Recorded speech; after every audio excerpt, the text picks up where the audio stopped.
মায়াপরী, তোমার কি মনে হয় দরবেশ বাবা কি আমাদের কোনো সুখবর দিতে পারবেন? কেন দিতে পারবেন না? অবশ্যই দেবেন। আমাদের চন্দ্রাবতী বড় হয়েছে, তার একটা ভাই। চন্দ্রাবতীর সাথে দেখা করব আমি। ওকে কবে থেকে দেখি না। কত বড় হয়েছে আমাদের চন্দ্রাবতী। চন্দ্রাবতী তো ভালোই দুষ্টু হয়েছে। চলুন, আপনাকে নিয়ে চলি। এরপর তারা সকলে আকাশ অবাক হয়ে এদিক সেদিক দেখতে থাকে, কিন্তু তখনও সিপাহীরা কেউই উত্তর দিচ্ছিল না। এমন সময় মায়াপরী বেরিয়ে আসে। সে আকাশকে এমন অবস্থায় দেখে জিজ্ঞেস করে, কি হলো আকাশ, এমন চিন্তিত হয়ে আছো কেন? কিছু হয়েছে? খুঁজে পেয়েছো কোথায় কি গন্ডগোল?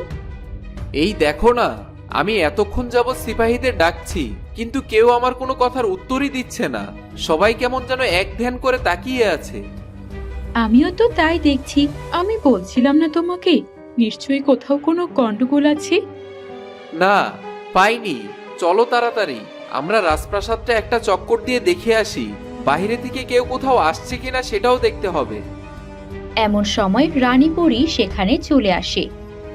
আকাশ, তুমি এক কাজ করো, তুমি রাজপ্রাসাদটা ভালো করে ঘুরে দেখো। আমি আর মায়া জেলখানায় যাব। জেলখানায় তো তন্ত্রমাতা আর মন্ত্রী বন্দি আছে, তাই না? কিন্তু আমরা জেলখানায় গেলে কি হবে? তারা তো 3 বছর যাবৎ বন্দি আছে, কখনোই কিছু করেনি। আজ তাহলে হঠাৎ কি করে কিছু করার কথা চিন্তা করতে পারি? যদি আমরা সতর্ক থাকি তাহলে তো আমাদের জন্যই ভালো হবে। চলো গিয়ে দেখি। আজ আবার পূর্ণিমা, পূর্ণিমাতে এসব তন্ত্রমাতারা বেশি শক্তি পেয়ে যায়, হয়তো পালানোর চেষ্টা করলেও করতে পারে। রানীপরীর কথায় মায়া এবং আকাশ দুজনেই একমত হয়। ঠিক আছে, সাবধানে যাবেন। মায়া, তুমিও সাবধানে যেও। আমি এখনই দেখছি। তারপর তারা যার যার জায়গা মতো চলে যায়। রানীপরী আর মায়া মিলে রাজপ্রাসাদের গভীরে থাকা কালো কুঠুরির দিকে যেতে শুরু করে। অন্যদিকে তন্ত্রমাতা তার স্বামীকে ডেকে বলে, শোনো, আমার কাজ হয়ে গেছে। এখন সিপাহীরা কিছুক্ষণের জন্য এক জায়গায় দাঁড়িয়ে থাকবে স্থির হয়ে, আর একজন সিপাহী এসে আমাদের দরজা খুলে দেবে। কিন্তু এরপর আমরা কোথায় যাব? তুমি এতটুকু করেছো, এতেই হবে। বাকিটা আমি দেখে নেব। চলো কুসুম, তাড়াতাড়ি চলো। এখান থেকে পার হতে হবে আমাদের। আমরা দুজন তোমার পিছন পিছনই আসবো। এমন বলতেই একজন সিপাহী চাবি নিয়ে সেখানে চলে আসে। সে জেলখানার দরজা খুলে দেয়। একটা কাজের কাজ করেছিস এখন। এতদিন পর্যন্ত ডাকলাম, তখন তো একটা কাজও করলি না। সে কোনো কথাই বলে না। এইসব কথা বলে এখন লাভ নেই, চলো তাড়াতাড়ি যাওয়া যাক।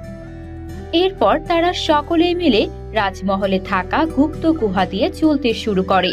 অন্যদিকে রানীপরী আর মায়াও তৎক্ষণাৎ সেখানে চলে আসে, কিন্তু দেখতে পায় জেলখানার দরজা খোলা।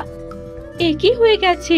এই জেলখানাতেই তো তন্ত্রমাতা তার পরিবারের সাথে বন্দী ছিল। তারা এখান থেকে কোথায় গেল? সিপাহী তখনও হাতে চাবি নিয়ে দরজা খুলে দাঁড়িয়েছিল। হোক না হোক এই সিপাহী আমাদের কিছু বলতে পারবে। নিশ্চয়ই সিপাহী দরজা খুলে দিয়েছে। অসম্ভব! আমাদের রাজ্যের সিপাহীরা আকাশের সাথে খুবই বিশ্বাসের সাথে কাজ করছে এত বছর ধরে। সিপাহীরা কখনোই ধোঁকা দেবে না। চলো গিয়ে দেখি। এরপর রানীপরী আর মায়া সিপাহীর সামনে গিয়ে দেখতে পায় সিপাহী অন্য দৃষ্টিতে তাকিয়ে আছে। মায়া সিপাহীকে জিজ্ঞেস করতে শুরু করে, কি হলো সিপাহী, জবাব দাও। তুমি এক দৃষ্টিতে কোন দিকে তাকিয়ে আছো? তুমি এই জেলখানা কেন খুলে দিয়েছো? আমাকে উত্তর দাও। কে তোমাকে বলেছে এই জেলখানা খুলে দিতে? সিপাহী কোনো কথাই বলে না। সে এক দৃষ্টিতে জেলখানার দিকে তাকিয়ে থাকে। রানীপরী বুঝতে পারে, মায়া, এর সাথে কথা বলে কোনো লাভ নেই। আমরা বাইরে যে সিপাহী দেখেছি, এই সিপাহীর ওপরও তন্ত্রমাতা নিশ্চয়ই তেমন জাদুই করেছে। এখন চলো, আমাদেরকে তন্ত্রমাতা আর তার পরিবারকে খুঁজতে হবে। এখান থেকে তারা উপরে যায়নি সেটা আমি নিশ্চিত, কারণ আমরা তো এইমাত্র উপর থেকে এলাম। আশেপাশে কোথাও কি কোনো গুপ্ত গুহা আছে? থাকলে আমাকে বলো। সেটা তো আমি বলতে পারবো না। মায়া আর রানীপরী এভাবেই চিন্তিত হয়ে সেখানে দাঁড়িয়ে থাকেন। অন্যদিকে আকাশ রাজপ্রাসাদের আশেপাশে ঘুরে ঘুরে দেখতে থাকে কোথাও কোনো সিপাহী আছে কিনা, কিন্তু কাউকেও কোথাও দেখতে পায় না। আরে, সিপাহীরা সকলে কোথায় গেল? পুরো রাজপ্রাসাদটা এভাবে সিপাহী শূন্য হয়ে আছে। যদি বাইরে থেকে কেউ আক্রমণ করতে চায় তাহলে কি একটা অবস্থা হবে। না, আমি নিজেই প্রবেশদ্বারগুলি বন্ধ করব। আগে পিছনের দরজাটা বন্ধ করে আসি, পরে সামনের দরজাটা বন্ধ করতে যাব। এই বলে আকাশ পেছনের প্রবেশদ্বারের দিকে হাঁটতে শুরু করে। অন্যদিকে জেলখানার মধ্যে থাকা মায়া এবং রানীপরি এদিক সেদিক খুঁজে একটা ছোট্ট গুহা খুঁজে পায়। এই দেখুন মা, এদিকে একটা ছোট্ট গুহা আছে। আমি তো এই রাজপ্রাসাদ সম্পর্কে তেমন ভালো করে জানি না, নিশ্চয়ই এটা কোনো লুকানোর গুহা। আমারও তাই মনে হয়। রাজপ্রাসাদে এমন ছোটখাটো লুকানো গুহা তো থাকবেই। আর মন্ত্রী এত বছর ধরে কাজ করছে, সে তো আরো ভালো করে সবকিছু জানে। চলো তাড়াতাড়ি, এদিকে নিশ্চয়ই তন্ত্রমাতার মন্ত্রী একসাথে পালিয়েছে। এরপর রানীপরি আর মায়া একসাথে সেই গুহার মধ্য দিয়ে হাঁটতে থাকে এবং তারা তন্ত্রমাতার খোঁজ করতে থাকে। অন্যদিকে তন্ত্রমাতা তার পুরো পরিবার নিয়ে সেই গুহা থেকে বেরিয়ে রাজপ্রাসাদের পেছনের দরজার কাছাকাছি চলে আসে। এই তো পেছনের দরজার কাছাকাছি আমরা চলে এসেছি। এখন এই দরজাটাকে কোনো রকমে খুলে আমাদের বের হয়ে যেতে হবে। আমার খুব খুশি লাগছে, বলে বোঝাতে পারবো না। আমি তো ভেবেছিলাম যে আমরা এখান থেকে বের হতেই পারবো না, সারা জীবন ওই কুঠুরিতেই বন্দি থাকতে হবে।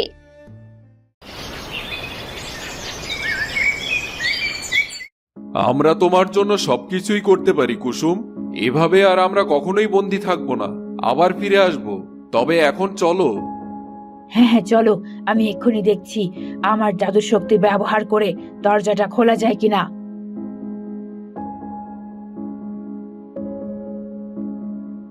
এমন সময় রাজা আকাশ সেখানে চলে আসে। আকাশ তাদেরকে দেখে অবাক হয়ে যায়। এই কি, তোমরা এখানে কি করে এলে? আমি তো তোমাদেরকে কালোকুটরিতে বন্দি করেছি সারা জীবনের জন্য। এত বড় সাহস তোমাদের! নিশ্চয়ই তোমরা তাহলে সিপাহীদের জাদু মন্ত্র দিয়ে বশ করেছো। তোমরা সবাই মিলে আমার সিপাহীদের বশ করে এখন পালাতে চাইছো? এটা আমি কখনোই হতে দেব না। এখনই আমার সাথে চলো, তা না হলে আমি তোমাদের মৃত্যুদণ্ড দিতে বাধ্য হব। এই কথা শুনে মন্ত্রী হাসতে থাকে। যেভাবে তুমি আমাদের অপমানিত করেছো, এতে মৃত্যুদণ্ড দিলেই কি আর না দিলেই কি? রাজকুমার, তোমার কথা আমরা কিছুতেই শুনবো না। এখনই আমরা এখান থেকে পালিয়ে যাব। তুমি কিছুতেই আমাদের একা আটকাতে পারবে না।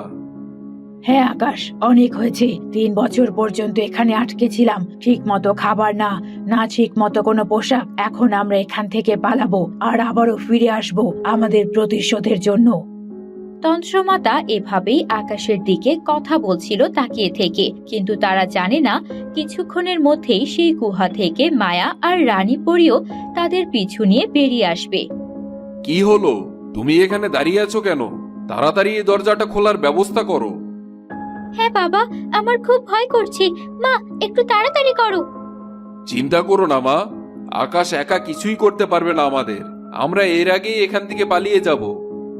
এমন সময় পেছন থেকে রানীপরি আর মায়া বেরিয়ে আসে। ঠিক বলেছো, আকাশ একা কিছুই করতে পারবে না, তবে তার সাথে আমি আছি আর আমার রানী পরিমাও আছে। আমরা তোমাদের এই পালিয়ে যাওয়ার পরিকল্পনা কখনোই সফল হতে দেব না। এক্ষুনি তোমাদেরকে ধরে বন্দি করে আমাদের সাথে নিয়ে যাব। অনেক হয়েছে তন্ত্রমাতা, তুমি তাড়াতাড়ি আমাদের এই রাজপ্রাসাদের সবগুলো সিপাহীকে নিজেদের বশ থেকে ছাড়িয়ে দাও। এ আমি কখনোই করব না। ঠিক আছে, তাহলে এবার আমার শক্তি দেখবে। তুমি তো তোমার শক্তি দেখালে, তবে আমার শক্তির সামনে টিকতে পারবে তো? তন্ত্রমাতা এবার চিন্তায় পড়ে যায়। সে মন্ত্রীকে ডেকে চুপি চুপি বলে, দেখো, অনেক হয়েছে। আমি চাইলেও একা এতগুলো মানুষের সাথে লড়াই করতে পারবো না। তার মধ্যে 2 জন পরী আছে, এদের সাথে আমি পেরে উঠবো না আমার জাদু শক্তিতে। তাহলে তুমি কি বলতে চাও? এত কষ্ট করে আমরা এই পর্যন্ত এলাম, এত স্বপ্ন দেখলাম, সবকিছুই কি এখন বৃথা হয়ে যাবে? মা, এভাবে বলো না, চেষ্টা করে দেখো। আমার খুব ভয় করছে। আমি আবারও সেই কালো কুঠুরিতে বন্দি হতে চাই না। আমার কাছে একটা বুদ্ধি আছে। কি সেই বুদ্ধি? কি বলতে চাও? তাড়াতাড়ি বলো। আমরা সকলে এখান থেকে পালাতে পারবো না, তবে আমরা যদি চেষ্টা করি আমাদের মধ্য থেকে একজন নিশ্চয়ই পালাতে পারবে। তুমি সত্যি বলছো? আমরা সবাই এখানে পালাতে চাইলেও পারবো না? আমি আর তুমি এদেরকে কোনো না কোনো ভাবে আটকে রাখি। আর কুসুম, তুমি এখান থেকে পালিয়ে যাও। তোমাকে যেতেই হবে। তুমি আবার ফিরে আসবে, শক্তিশালী হয়ে আমাদের এখান থেকে মুক্ত করবে আর আমাদের এই অপমানের প্রতিশোধ নিবে। যাও, তুমি এখনই পালিয়ে যাও। কি বলছো? আমি তোমাদেরকে ছেড়ে কোথাও যাব না। বাবা, এভাবে বলো না। চুপ কর তুই, এছাড়া আর কোনো উপায় নেই। তো বন্ধুরা, এরপর কি হতে চলেছে? তন্ত্রমাতা আর মন্ত্রী মিলে কি কুসুমকে এখান থেকে পালিয়ে যেতে সাহায্য করতে সফল হবে? আর কুসুম যদি সত্যিই চলে যায়, তাহলে কেমন শক্তিশালী হয়ে আবারও সে ফিরে আসবে তার বাবা মার এবং নিজের অপমানের প্রতিশোধ নিতে? জানতে হলে দেখুন আমাদের মায়াকন্যার পরের পর্ব।